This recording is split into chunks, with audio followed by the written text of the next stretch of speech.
When I think of high school, I remember all the times when I would sit in class and stare at the clock because some dreaded event was about to happen to me. And I would watch the second hand and I would wish that it would just slow down, but it never did. High school was driven by a deep aversion to schoolwork. It wasn't a cycle of addiction, it was a cycle of aversion. And this is what it was like. Phase 1, the waiting. This is when I'm in school, an assignment is due in 2 hours, I never even started it, and there's nothing I can do in the meantime but sit and stare at the clock. Phase 2, the moment of reckoning. Your essays on Malcolm X are due now, please come up and put them on my desk. And I sit there quietly, hoping not to be noticed. Phase 3, the shaming. Carl, could I see you in the hall, please? Okay. The goal is to show as little reaction as possible. You have a D in this class. Why do you think that is? I don't know. Where are you going to go to college? I don't know. Well, you better think about it. Phase 4, the release. The teacher lets me go. I go back to my seat, and I'm free again for a little while. So it's 9th grade, and I am at some point in the cycle of aversion when I learn about the school science fair. I learn that I can get a free pass on an assignment if I do a science fair project. And the best part is, the field is wide open. I can do anything I want. No one's going to tell me what to do.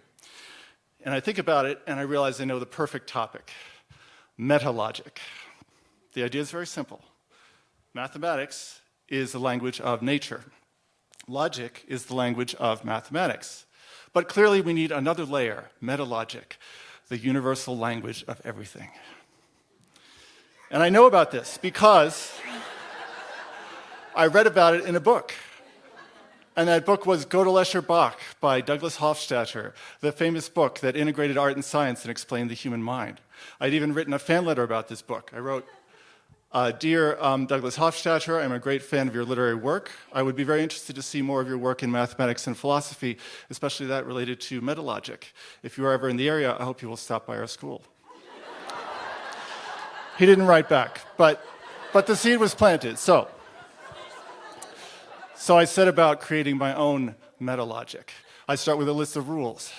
But the list is too long and too complex, so I boil it down to simpler and simpler rules, and I pare it down, and I feel like I'm getting closer and closer to the truth beyond all comparison, beyond all grades.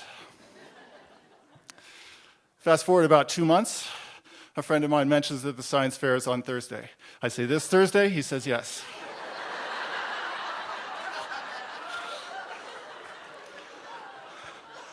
What am I supposed to bring? Well, you're supposed to have a poster that has highlights from your paper. My paper. Okay. Fast forward 3 days. I am at the science fair. I'm surrounded by snazzy, colorful posters and live experimental displays. I am sitting in front of a white poster board with a few typed pages of mathematics and nothing else.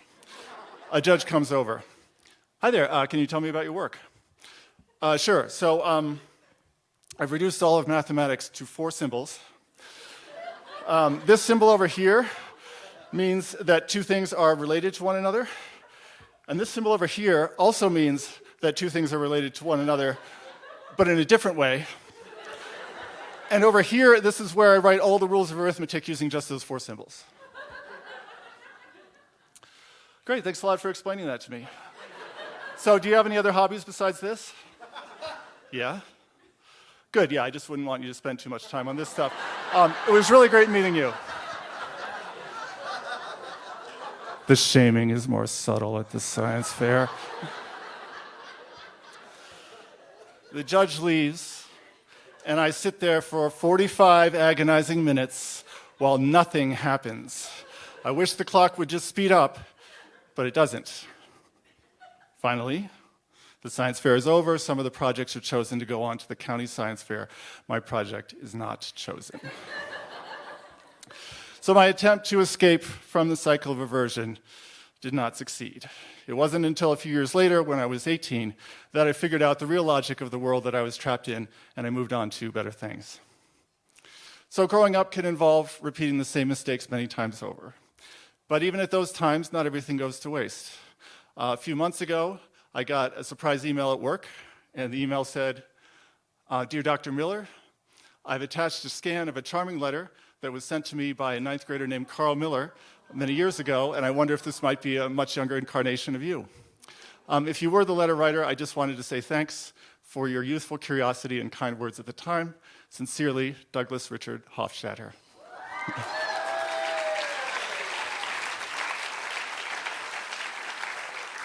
Okay, so I wrote to him when I was 14, and he wrote back when I was 43. And that's okay, because time is subjective. It really is. Thank you.